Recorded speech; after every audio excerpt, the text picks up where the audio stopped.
لقد خلقنا الإنسان في أحسن تقويم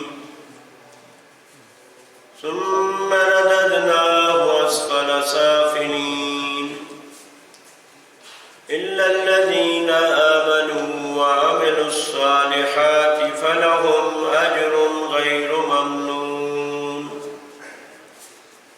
فما يكذبك بعد بالدين أليس الله بأحكم الحاكمين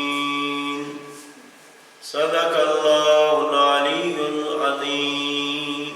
صلوات اللهم صل على محمد وآل محمد.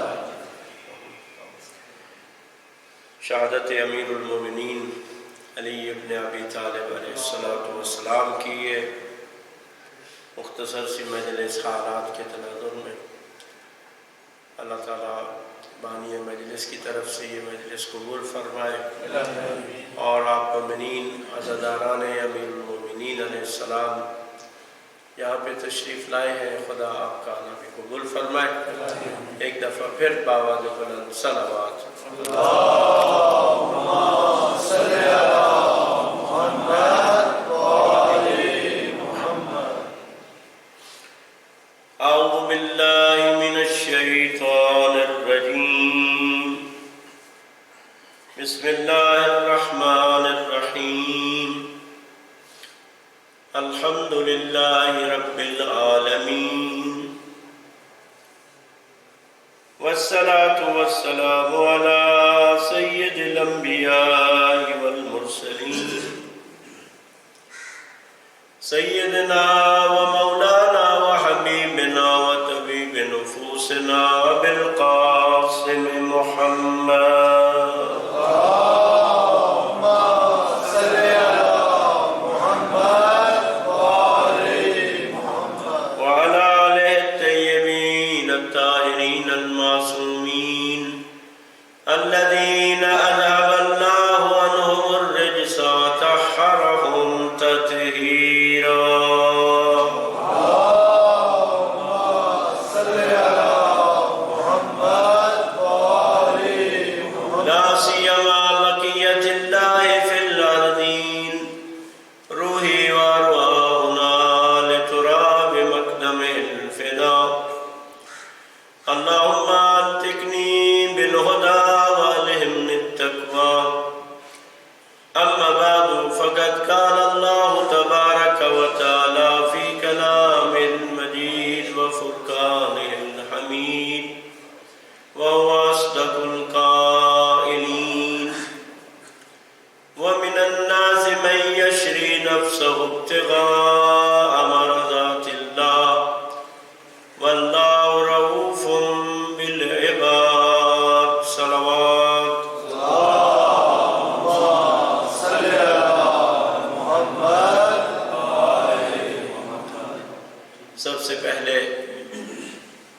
آج کے اس عظیم غم کے دن کی مناسبت سے آپ تمام محبان علی ابن ابی طالب علیہ السلام کو تعزیت، تسلیت اور پرسہ پیش کرتا ہوں. یقیناً امیر المومنین علیہ السلام کا غم ایسا غم ہے اور اتنا بڑا غم ہے کہ اگر قیامت تک بھی ہم یہ غم مناتے رہیں اور غم کرتے رہیں تب بھی علی علیہ السلام کی شہادت سے جو عالم اسلام کا نقصان ہوا، جو مسلمانوں کا نقصان ہوا، وہ کبھی پورا نہیں ہو سکتا.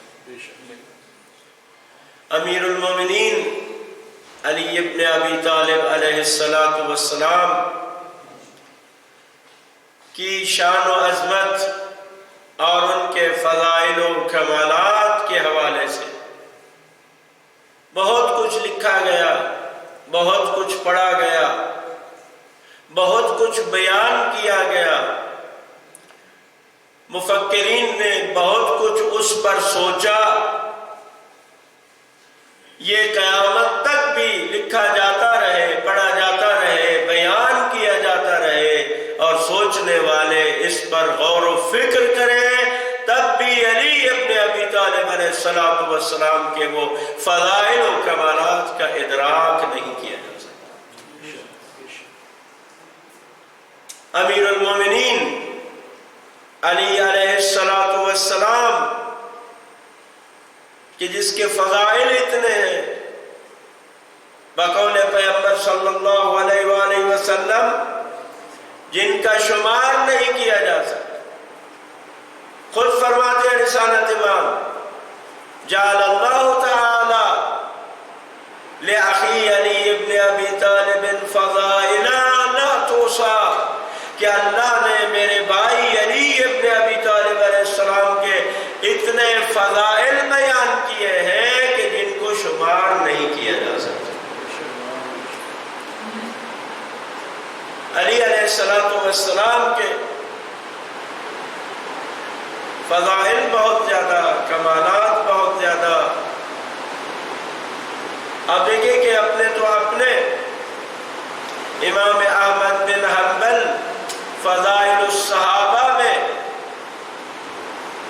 صلوات پڑھیں۔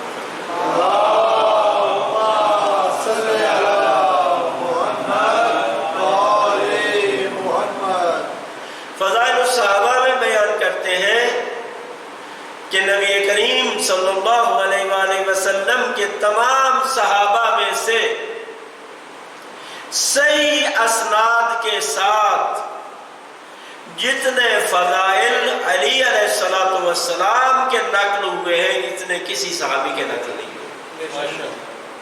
دیکھیں اہل سنت کے امام ہیں، وہ جو ان کا طریقہ کار ہے کسی کی فضیلت کو ثابت کرنے کا کہ حدیث کی سند ہونی چاہیے، سند صحیح ہونی چاہیے، اور یہ ایسی صورتحال میں ہے وہ یہ کہہ رہے ہیں کہ جتنے امیر المومنین کے فضائل صحیح اور اسناد کے ساتھ بیان ہوئے، نقل ہوئے، اتنے کسی صحابی کے فضائل بیان نہیں ہوئے۔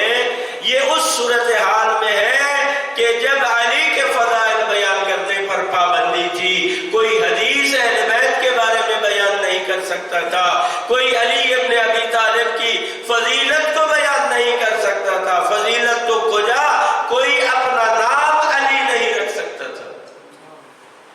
یہ ان حالات میں ہے، اور اگر یہ پابندیاں نہ ہوتی، اگر دشمن کی یہ کوششیں نہ ہوتی تو پھر اللہ جانے علی ابن ابی طالب علیہ السلام کے فضائل کا کیا عالم ہوتا۔ یہاں ایک مفکر اور دانشور کا قول میں عرض کرتا ہوں، یہ کہتا ہے کہ علی ابن ابی طالب کے فضائل کو اپنوں نے بھی چھپایا، بیگانوں نے بھی چھپایا، غیروں نے بھی چھپایا، اپنوں نے بھی چھپایا، غیروں نے دشمنی کی بنیاد پر چھپایا، اپنوں نے خوف کی بنیاد پر چھپایا۔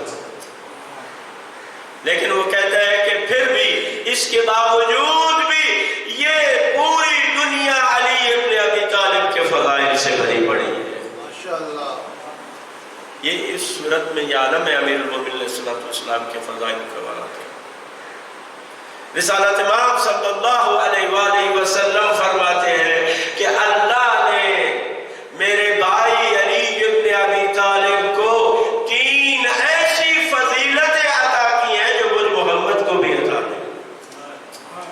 3 فضیلتیں ایسی ہیں کہ جو مجھ محمد کو بھی اللہ نے عطا نہیں کی۔ میں ہارون الانوار کی حدیث آپ کی خدمت میں پڑھ رہا ہوں۔ رسالت امام فرماتے ہیں کہ اللہ نے علی ابن ابی طالب کو پہلی فضیلت یہ عطا کی ہے کہ اللہ نے علی کو مجھ جیسا سسر عطا کیا ہے۔ ایسا سسر کسی کا بھی نہیں ہے جو خاتم المرسلین ہو۔ اگرچہ یار دوستوں نے بہت کوششیں کی ہیں کہ وہ علی کے اس فضیلت میں بھی اپنے آپ کو شریک کرائیں، اور بڑا زور لگایا کہ اے رسول خدا کی 4 بیٹیاں 1 بیٹی نہیں، تاکہ وہ بھی اس فضیلت میں شامل ہو جائے۔ لیکن جو فضیلت فاطمہ الزہرا سلام اللہ علیہا کی ہے، جو مقام علی ابن ابی طالب علیہ السلام کا ہے، دوسرے اس مقام اور ان کے قدموں کی خاک تک بھی نہیں پہنچ سکتے۔ فرمایا دوسری فضیلت جو علی کو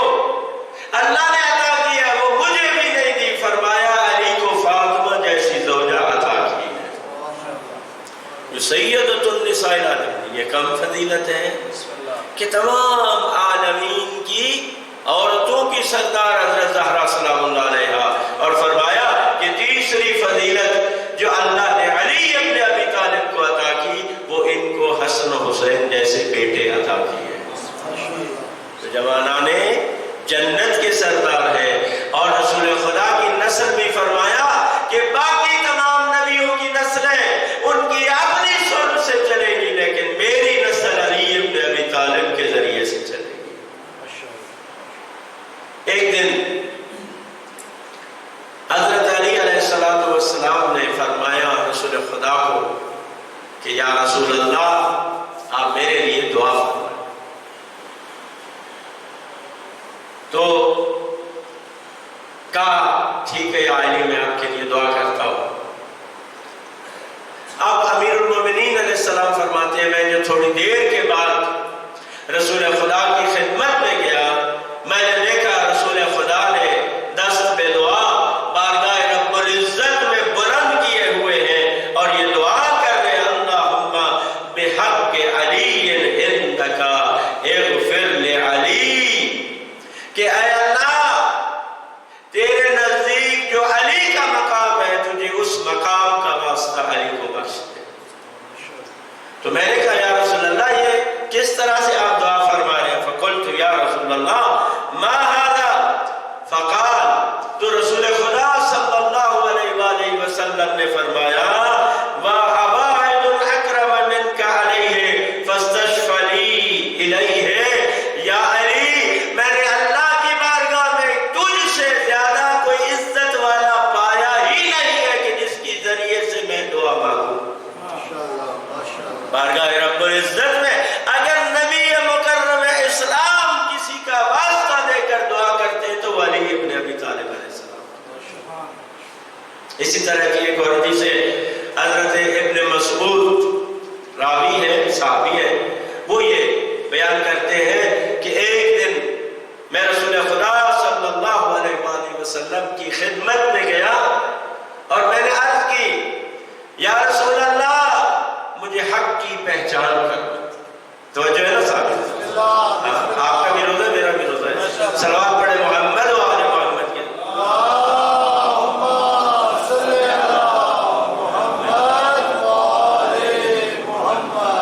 کہا یا رسول اللہ مجھے حق کی پہچان کروائے، حق کیا ہے؟ تو رسالت امام صلی اللہ علیہ وآلہ وسلم نے فرمایا وہ سامنے حجرے میں چلے جاؤ تمہیں حق کی پہچان ہو جائے گی۔ ابن مسعود کہتے ہیں جب میں حجرے میں گیا میں نے کیا دیکھا، علی ابن ابی طالب علیہ السلام نماز میں مشغول ہیں اور یہ دعا پڑھ رہے ہیں اللہم بحق محمد عبدک اغفر للخاطئین من شیعتی، بارہا تجھے رسول گرامی اسلام کے حق کا واسطہ میرے گناہگار شیعوں کو بخش دے، میرے خطاکار شیعوں کو بخش دے۔ وہ کہتے ہیں کہ میں یہ منظر دیکھ کر جب میں واپس پلٹا اور رسول خدا کی خدمت میں آیا تو میں نے کیا دیکھا، اب رسول خدا بھی دعا کر رہے ہیں اور یہ کہہ رہے ہیں اللہم بحق علی عبدک اغفر للخاطئین من امتی، اے اللہ تجھے اپنے بندے علی کا واسطہ میری امت کے خطاکاروں کو معاف کر دے۔ کیوں؟ اس لیے کہ نبی کریم صلی اللہ علیہ وآلہ وسلم اور علی علیہ السلام سے بڑھ کر اللہ کے نزدیک اور اللہ کے قریب کوئی اور ہستی ہے ہی نہیں۔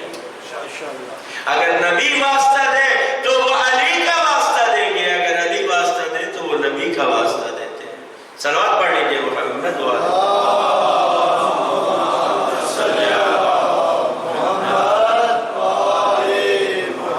بس ایک اور حدیث،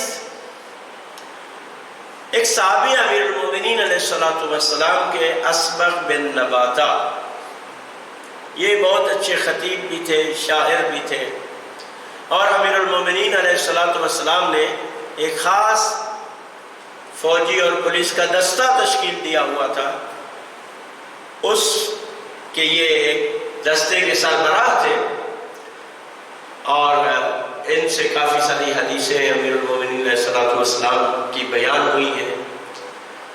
بعض کہتے ہیں محرم اسرار بھی تھے، بہت امیر المومنین کے خاص صحابہ میں سے تھے، اور جنگ جمل میں بھی اس نے شرکت کی، جنگ صفین میں بھی امیر المومنین علیہ الصلوۃ والسلام کے ساتھ اس نے شرکت کی ہے۔ یہ روایت کرتا ہے کہ اب ظاہر ہے 19 کا جو دن تھا کوفہ میں، اور بالخصوص امیر المومنین علیہ الصلوۃ والسلام کے گھر کے باہر ایک عجیب منظر تھا۔ اب امیر المومنین علیہ الصلوۃ والسلام گھر میں زخمی حالت میں تشریف فرما ہے، لوگ باہر جمع ہیں، ملنے والوں کا اور مولا امیر المومنین کو دیکھنے والوں کا کہ ہم دیکھیں کہ امیر المومنین علیہ الصلوۃ والسلام کس حالت میں ہے۔ لوگ خواہش کر رہے تھے کہ ہم امیر المومنین سے ملاقات کریں۔ یہ کہتے ہیں اسبن بن نباتہ کہتے ہیں بہت سارے لوگ جمع تھے امیر المومنین کے گھر کے باہر، اتنے میں گھر سے امام علیہ الصلوۃ والسلام کے بیٹے نمودار ہوئے اور لوگوں سے کہا کہ لوگوں آپ سب اپنے اپنے گھروں کو واپس چلے جاؤ، امیر المومنین کی حالت ایسی نہیں ہے کہ وہ کسی سے ملاقات کر سکے۔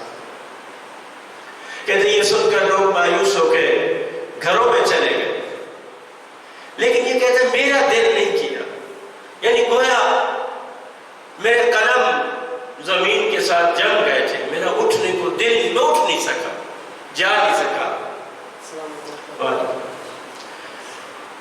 کہتے ہیں تھوڑی دیر کے بعد دوبارہ بعد کہتے ہیں امام حسن علیہ السلام کے بعد دوبارہ جب باہر آئے تو مجھے دروازے پر بیٹھے ہوئے دیکھا، کہا کہ آپ نے نہیں سنا تھا کہ سب گھروں کو چلے جائے اور کوئی بھی یہاں پہ نہ بیٹھے، امیر المومنین کی حالت ایسی نہیں ہے کہ وہ ملاقات کر سکے۔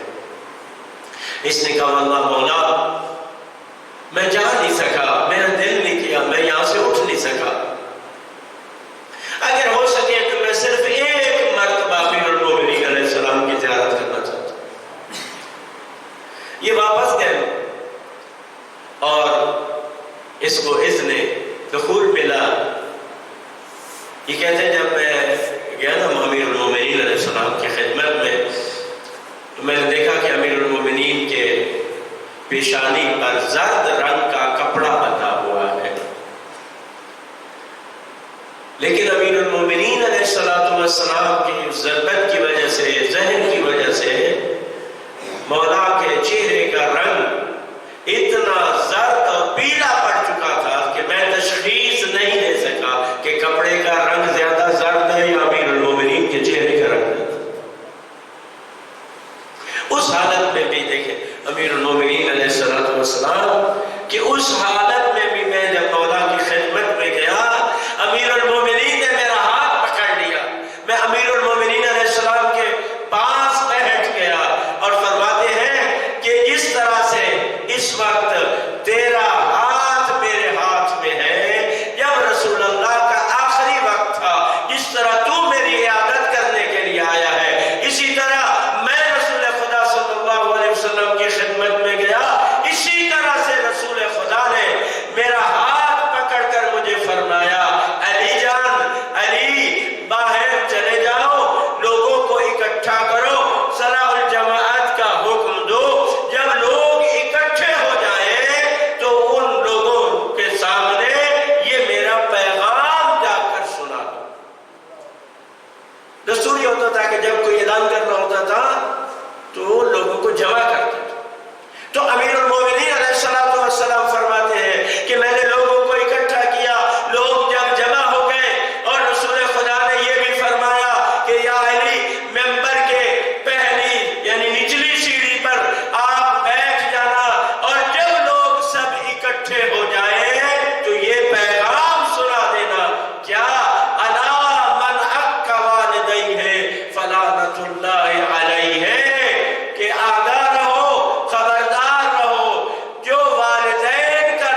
اور امیر المومنین فرماتے ہیں اب آپ منظر دیکھیں، اسد مولا کا بستر بیماری پر ہے، اسد بن نباتہ کا ہاتھ امیر المومنین کے ہاتھ میں ہے، اور امیر المومنین یہ حدیث سنا رہے ہیں۔ آپ دیکھیں کہ آخر وقت تک امیر المومنین لوگوں کو حدیثیں سناتے رہے۔ اس کے مطلب حدیث کا سننا اور حدیث کا بیان کرنا کس قدر ہے۔ فرماتے امیر المومنین کہ جب میں نے یہ رسول اللہ کا پیغام، مختصر سا پیغام سنا دیا، تو کونے میں بیٹھا ہوا ایک شخص میرے پاس آیا، کہا کہ یا علی اس کی وضاحت فرمائے، اس کی تشریح کیا ہے، اس کی وضاحت کیا ہے۔ امیر المومنین فرماتے میں نے کوئی جواب نہیں دیا، واپس رسول اللہ کی خدمت میں گیا۔ اس وقت امیر المومنین فرماتے ہیں کہ اسبق ہاتھ دوبارہ دو۔ اس نے ہاتھ پھیلا کے دیا، امیر المومنین نے اس کی انگلیوں سے پکڑا، کہا اسبق جس طرح سے میں نے تیری انگلیوں کو پکڑا ہے، اسی طرح سے رسول خدا نے میری انگلیوں کو پکڑ کر کہا کہ یا علی اب آپ چلے جائیں اور انہی لوگوں کو جا کے اس کی تشریح اور فرمان بتائیں اور یہ کہیں یا ابا الحسن الا وانی وانت ابوا هذه الامه، یا علی آپ اور میں اس امت کے باپ ہیں، جو ہماری نافرمانی کرے گا اس پر اللہ کی لعنت ہے۔ فمن عقنا فلعنت اللہ علیہ، جو میری اور آپ کی نافرمانی کرے گا یہ آقِ والدین ہے جس پر اللہ کی لعنت ہے۔ پھر فرمایا الا وانی وانت موالیا هذه الامه، میں اور آپ اس امت کے مولا ہیں، میں اور آپ اس امت کے مولا ہیں۔ فَأَلَا مَنْ أَبَكَ عَنَّا فَلَعْنَةُ اللَّهِ عَلَيْهِ، جو بھی ہم سے فرار کرے گا۔ اب دیکھیں اس میں رسول خدا سے تو کوئی بھی فرار نہیں کرتا، جو بھی مسلمان ہے وہ رسول اللہ سے فرار نہیں کرتا۔ اگر لوگ بھاگتے ہیں تو علی ابن ابی طالب علیہ السلام سے بھاگتے ہیں۔ لہذا فرمایا جو مولا سے بھاگے گا، میں اور آپ اس امت کے مولے ہیں، فلعنت اللہ علیہ، اس پر اللہ کی لعنت ہے۔ الا وانی وانت اجیرا هذه الامه، اے علی میں اور آپ اس امت کے اجیر ہیں، جو ہمارا اجر رسالت و ولایت ادا نہ کرے اس پر اللہ کی لعنت ہے۔ صلوات بھیجے محمد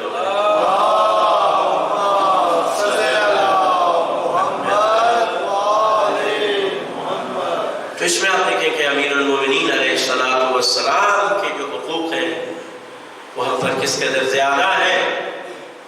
میں صرف یہ ایک بات عرض کرتا ہوں، دیکھیے اس پہ آپ غور کیجیے گا، سوچیے۔ امیر المومنین علیہ السلام کی شہادت کے حوالے سے جو واقعہ کتابوں میں موجود ہے وہ یہ ہے کہ خوارج کے کچھ لوگ اکٹھے ہوئے۔ خوارج پہلے امیر المومنین علیہ السلام کے ساتھ تھے، پھر بعد میں جدا ہو گئے، وہ ایک طویل داستان۔ تو وہ اکٹھے ہوئے اور انہوں نے کہا کہ دیکھیں عالم اسلام میں، اس کی کچھ پوری تاریخ ہے کہ عالم اسلام میں کوئی اگر مسائل کی جڑ ہے تو وہ تین لوگ ہیں۔ ایک کا علی ابن ابی طالب علیہ السلام، ایک معاویہ بن سفیان، ایک عمرو ابن عاص۔ کہا کہ یہ تین عالم اسلام کے مسائل کی جڑ ہے، اگر ان تینوں کو قتل کر دیا جائے تو یہ مسائل سارے حل ہو جائیں۔ لہذا یہاں پر کہتے ہیں کہ انہوں نے میٹنگ کی اور تین آدمیوں پہ ذمہ داری لگی۔ ایک نے مصر جانا تھا کیونکہ عمرو ابن عاص مصر میں تھا، ایک نے شام جانا تھا اور ایک نے کوفہ۔ اور یہ بھی طے ہوا کہ ماہ رمضان کی راتوں کو، اور بعد نے کہا کہ یہ جو شب قدر کی راتیں ہیں اس میں چونکہ یہ لوگ ضرور مسجد میں آئیں گے، لہذا حملہ کر کے ان کو قتل کریں۔ تو اب اسی طے شدہ رات کے وقت کہتے ہیں کہ جو مصر گیا تھا عمرو عاص کو مارنے کے لیے، وہ جس رات اس نے مارنا تھا امریاس آیا ہی نہیں، اس کی جگہ پر ایک اور شخص اس نے اپنی طرف سے بھیج دیا، کہتے وہ مارا گیا۔ اور معاویہ اس رات جب آیا مسجد میں تو اس نے زرہ پہن رکھی تھی، جس نے حملہ کیا اس کا حملہ ناکام ہوا اور تلوار اس کے ٹانگ پر وہ بھی بچ گیا، اور صرف علی ابن ابی طالب علیہ السلام پر حملہ کارگر ہوا اور وہ کام۔ یہ تاریخوں میں یہ ملتا ہے، اور آپ بھی شاید یہی سنتے آئے ہو کہ یہ بات نہیں، معاملہ اس سے زیادہ گہرا ہے۔ یہ مؤرخین جو آج کل کے ہمارے محققین ہیں وہ یہ کہتے ہیں کہ یہ داستان گھڑی گئی ہے، یہ بنائی گئی ہے تاکہ اصل مجرم کو چھپایا جا سکے، اور آج تک وہ چھپا ہوا ہے۔ ایک حدیث میں نے پڑھی ہے جس میں یہ واضح امام صادق علیہ السلام نے فرمایا ہے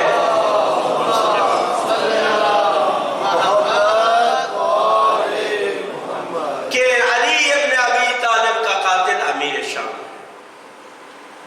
یہ امیر شام نے علی ابن ابی طالب علیہ السلام کے قتل کا منصوبہ بنایا، چونکہ وہ پورے عالم اسلام پر حکومت کے خواب دیکھ رہا تھا۔ اس کو معلوم تھا جب تک علی ابن ابی طالب علیہ السلام ہے وہ کبھی بھی اپنی اس آرزو کو نہیں پہنچ سکتا، لہذا اس نے ایسی مہارت کے ساتھ یہ منصوبہ تیار کیا کہ آج تک یہ ایک حقیقت جو ہے وہ چھپی ہوئی موجود ہے۔ تو انشاءاللہ یہ ظاہر ہو رہی ہیں، اور ابھی تحقیقات اس حوالے سے مزید بھی ثابت ہو رہے ہیں، جس میں تحقیقی انداز یعنی ہمارے لیے تو روشن ہے، واضح ہے، لیکن عام لوگوں کے لیے جو عام کسی کو ہم بتانے کے لیے ہمیں دلائل کی ضرورت ہوتی ہے، وہاں پر تاریخی حقائق کی ضرورت ہوتی ہے۔ وہاں پر ایسے ہم کوئی بات کہہ دیں تو ثابت نہیں ہوتی، وہ صرف دعویٰ ہوتا ہے جب تک اس کے ساتھ دلیل نہ ہو۔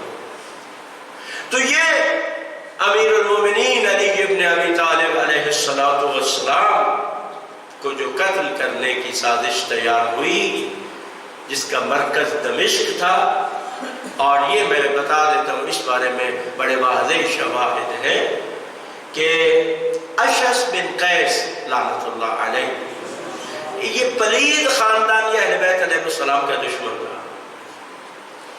اس کی بیٹی جادہ بن اشعث نے امام حسن علیہ السلام کو زہر دیا۔ یہ خود قیس بن اشعث بن قیس یہ خود امیر المومنین کے قتل میں ملوث اور مشکوک ہے، اور اس کا بیٹا محمد ابن اشعث جس نے حضرت امیر مسلم کو دھوکے سے گرفتار کیا اور پھر میدان کربلا کے اندر امام حسین علیہ السلام کے خلاف اس نے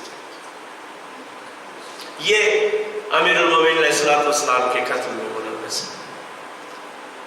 خدایا تجھے امیر المومنین کی مظلومیت کا واسطہ جتنے بھی قاتلین امام امیر المومنین علی ابن ابی طالب علیہ السلام ہے، خدایا ان پر بے شمار لعنت فرما، اور الی الابد ان کو دردناک ترین عذاب میں مبتلا فرما، اور جو اصحاب امیر المومنین کے قاتل ہیں خدایا ان پر بھی بے شمار لعنت فرما۔ بس عزیزان آج سب آپ پرسہ دینے کے لیے آئے ہیں نا، امیر المومنین کی شہادت کا دن 21 رمضان المبارک، دستور ہے زمانے کا کہ جب کوئی کسی کے ہاں فوت ہو جاتا ہے، کوئی شخصیت دنیا سے چلی جاتی ہے، دور و نزدیک کے عزیز رشتہ دار، چاہنے والے، جاننے والے، دوست، احباب تعزیت کے لیے آتے ہیں، تسلی کے لیے آتے ہیں، غصہ دینے کے لیے آتے ہیں۔ عزیزان آپ بھی اپنے گھر سے چلے ہیں، یہی نیت لے کر آئے تھے کہ امیر المومنین کی شہادت کا پرسہ جا کر، لیکن کسے دینے کے لیے آئے؟ کسے امیر المومنین کی شہادت کا پرسہ دینے کے لیے آئے؟ عزیزانو آج آپ رسول اللہ کی بارگاہ میں پرسہ دیں، فاطمہ الزہرا سلام اللہ علیہا کی بارگاہ میں پرسہ دیں، امام حسن مجتمع علیہ السلام کو پرسہ دیں، امام حسین کو پرسہ دیں، بی بی زینب کبریٰ کو آج اپنے بابا کا پرسہ دیں، اور امام زمان جل اللہ تعالی فرجہ و جواب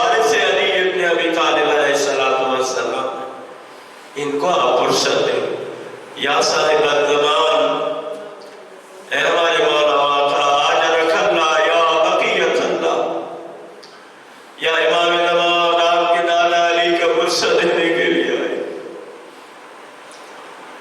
عزیزانو، جب سے یہ ماہ مبارک رمضان کا چاند نظر آیا، روایتیں یہ بتاتی ہیں امیر المومنین بڑے بے چین رہنے لگے۔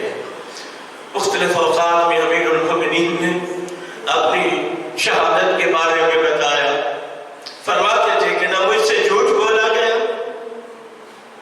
اور نہ یہ بات جھوٹ ہے۔ یہی وہ مہینہ ہے جس میں یہ داڑھی اس سر کے خون سے خضاب ہوگی۔ کہتے ہیں امیر المومنین علیہ السلام افطاری کے وقت 3 لقمے سے زیادہ نہیں تناول کرتے تھے۔ جب پوچھا جاتا ہے یا امیر المومنین آپ اتنا کم کیوں تناول کرتے ہیں، فرماتے تھے میں چاہتا ہوں جب اللہ کی بارگاہ میں جاؤں تو میرا شکم خالی ہو۔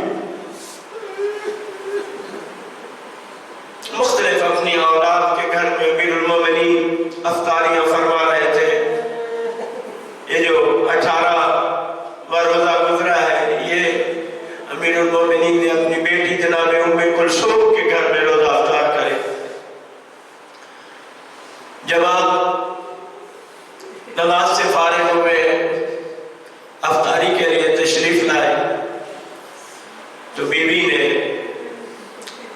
نان کی خشک روٹی، جو کی خشک روٹی، دودھ کا پیالہ اور نمک امیر المومنین کے سامنے رکھا۔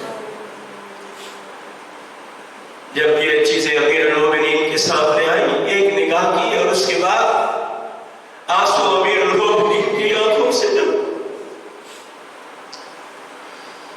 بیوی نے پوچھا باپا آپ روتے کیوں ہوئے؟ کہا بیٹی کیا اس سے پہلے بھی کبھی آپ نے دیکھا ہے کہ تیرے بابا علی نے ایک وقت میں روٹی 2 چیزوں کے ساتھ کھائی ہو؟ میں چاہتا ہوں میں اپنے حبیب رسول خدا صلی اللہ علیہ وآلہ وسلم کی سیرت پر عمل کروں۔ پھر ایک عظیم جملہ مولانا نے ارشاد فرمایا بیٹی کیا آپ چاہتی ہیں کہ مجھے روز محشر زیادہ دیر حساب کے لیے کھڑا ہونا پڑے؟ فرمایا بیٹی دنیا کے حلال میں حساب ہے اور حرام میں عقاب ہے، ایک چیز ان سے اٹھا دو۔ بیوی نے نمک کی طرف ہاتھ بڑھایا لیکن امیر المومنین نے فرمایا بیٹا یہ دودھ اٹھا۔ آپ کے مولا آقا نے نمک کے ساتھ اپنی زندگی کا آخری روزہ افطار کیا اور پھر ساری رات امیر المومنین عبادت میں مشغول رہے۔ کہتے بے چین تھے امیر المومنین، بار بار حجرے سے باہر آتے تھے، آسمان کی طرف رخ کر کہتے تھے کہ جو مجھ سے وعدہ کیا گیا ہے وہ غلط نہیں ہو سکتا۔ آج اسی وعدے کی شب ہے۔ جب سحری کا وقت ہوا، اب یہاں پر روایات مختلف ہیں، امیر المومنین علیہ السلام بعد روایتیں کہ نماز تہجد پڑھنے کے لیے مسجد تشریف لے جایا کرتے تھے، بعد میں کہ گھر میں آپ نے نماز پڑھی۔ جب امیر المومنین مسجد کے لیے نکلنا چاہتے تھے تو کہتے امیر المومنین نے گھر میں کچھ بطخیں پال رکھی تھیں۔ امیر المومنین جب نکلنا چاہتے تھے ان بطخوں نے آ کے اپنی چونچوں کے ذریعے سے امیر المومنین کے دامن کو پکڑ لیا، چیخنے چلانے لگی۔ جب ان کو ہٹایا جانے لگا فرمایا ان کو مت ہٹاؤ، یہ آج میری مصیبت پر نوحہ کر گئی۔ امیر المومنین نے ان کے بارے میں بھی وصیت کی کہ دیکھو میرے بعد ان کے دانا پانی کا خیال رکھنا، اگر دانا پانی نہ دے سکو تو ان کو آزاد کر دینا۔ کتنا مہربان و کریم امام ہے جو جانوروں کے بارے میں بھی وصیتیں فرماتا ہے، اپنے